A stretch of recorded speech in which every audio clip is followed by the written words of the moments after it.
다섯 번째는 이제 조금 빨리 갈게요. 사람을 변화시키는 시스템. 여기서도 이제 스승의 역할이에요. 사람을 변화시키는 시스템을 구축해라. 그래서 동기화, 그 다음에 의무화, 구조화, 모델화 이런 시스템을 통해서 사람을 변화시켜요. 왜냐하면 스승이 제자를 바꾸려면 이런 게 필요해요. 스승은 말로만 한다고 생각하지 마세요. 스승은 절대로 말로만 하지 않아요. 그 바뀔 수 있는 조건들을 만들어가는 거죠. 물론 이것은 거리 관계에 따라 달라요. 자 보세요. 오늘 처음 만나서 헤어질 사람이야. 그럼 뭔만 해야 돼요? 말만 해도 돼요. 근데 나의 옆에 있는 붙어있는 제자야. 말만 해서 되겠어요? 아니죠. 규칙도 주고, 그죠? 너 가서 지금부터 3년 동안 물 퍼. 뭐 이렇게 한다든지. 예. 얘가 학습 동기가 없을 때 그렇게 하죠?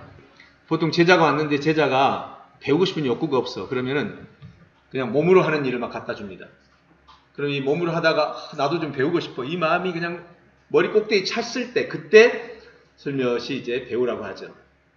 예. 그게 다 시스템이죠. 이렇게 변화시키는 시스템을 구축하는 겁니다. 그 다음에 일의 종류에 따라서 처리하는 법을 달리하는 거죠.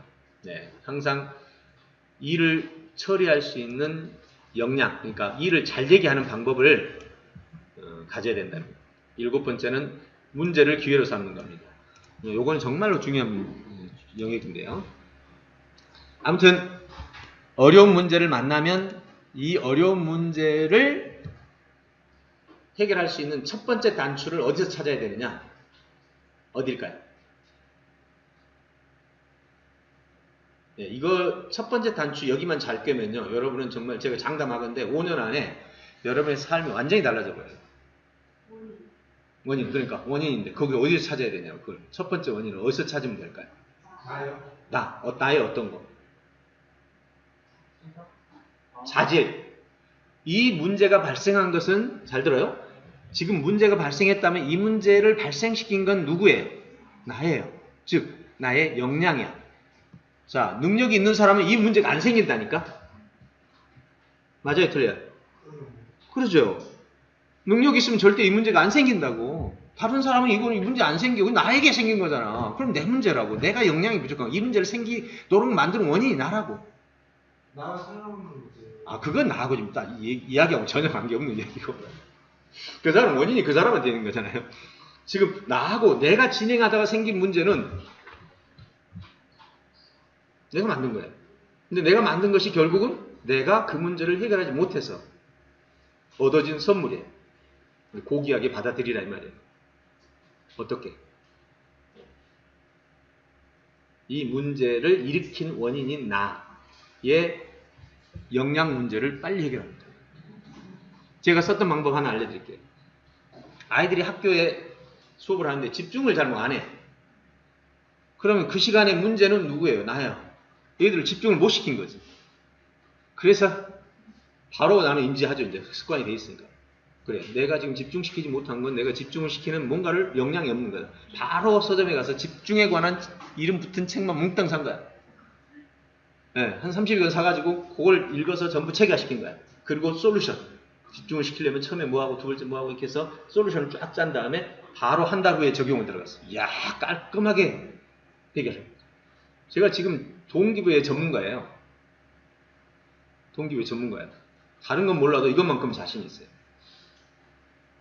부모들이 캠프에 보내면 아이들이 가기 싫어서 오잖아요.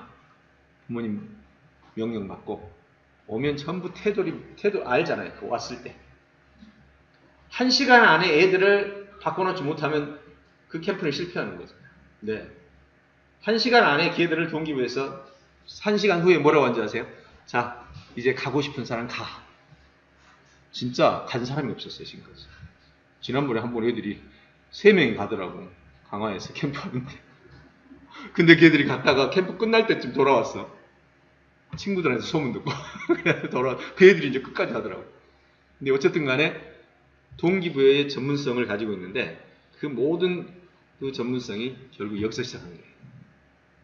그래서 집중을 이제 연습해가지고 아이들을 가르쳐서 이제 집중을 하게 만들었는데 문제가 발생하면 절대 남 탓하면 안 돼요. 대부분 사람들이 제일 먼저 하는 게 바로 옆에 같이 일했던 사람들. 네가 그랬어. 네가 그랬어. 네가 그랬어. 어제 사실 어떤 우리 어제 모임에 문자 마케팅 모임에 시장 후보가 왔어요. 근데 그 후보한테 지금 현재 이번에 당선될 가능성에 대해서 어떻게 생각하느냐, 핵심 전략들을 물었어. 그런데 제일 먼저 말한 게 안철수 당인데, 지금 안철수 때문에 지금 도저히 당선 가능성이 없다고 딱 첫 번째 말이 나오는 거야. 이 사람이 틀렸구나. 지금 그 상황이 자기가 선택한 결과잖아. 자기가 선택 안 해서 안철수랑 들어갔겠어요? 딱 나오는 첫 번째 말이 벌써 남에게 원인을 돌리고 있는 거예요. 물론 저는 그분을 돕기를 원해요. 아는 분이니까. 근데 이제 그래서 그 얘기 듣고 나서 그러면 그것을 끌어안고서 해결할 수 있는 방법이 없겠느냐. 해가 이제 어젯밤에 와가지고 우리 문자 쓰기로 하고, 그 다음에 어제 이제 바로 용인 쪽이거든요. 거기서 전화번호가 10만 개밖에 없대요. 거기에 100만인데. 그래서 어젯밤에 바로 여기서 검색해가지고 48만 명을 보여줬어요. 용인 시민 48명.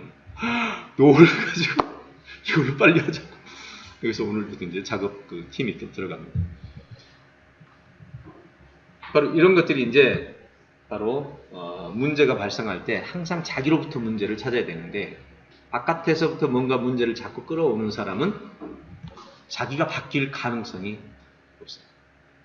전 정말 이것 때문에 제 역량이, 여러분 보시기에 제 역량이 어떤 역량인지 모르겠지만, 저를 가까이 하고 있는 사람들은 대부분 다 어느 영역이든 다 커버를 한다고는 해요. 근데 어쨌든 그 모든 역량이 언제 개발되느냐? 바로 이렇게 개발됐어요.